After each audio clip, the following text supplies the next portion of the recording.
Ikhtiar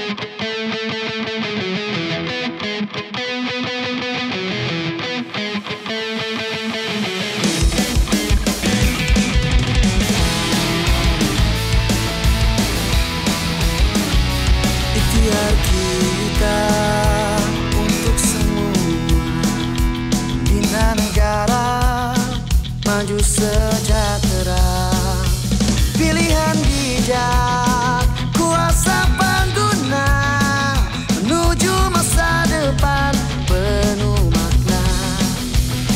KPDN kita tanggung jawab bersama, jujur berniaga, adil dan saksama, bijak memilih, berhemat berbelanja. KPDN kita teguh selamanya, ikhtiar kita untuk semua.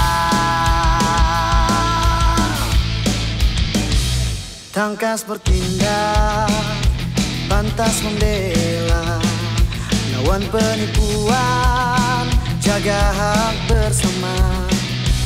Industri cekal, tata kelola dijaga, pasaran lestari, rakyat sejahtera. KPDN kita, ayo kita gempur.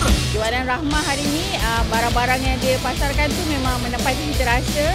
Harga pun murah daripada harga pasaran semasa. Untuk kempen Beli Barang Malaysia ni adalah salah satu langkah yang baik di mana untuk meningkatkan ekonomi negara kita juga. Pelbagai jenama lah yang kita tak tahu kat sini kan, dengan harga yang berpatutan.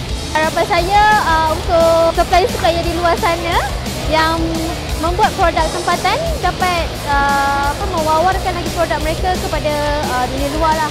Ikhtiar kita untuk semua, bersatu bersama.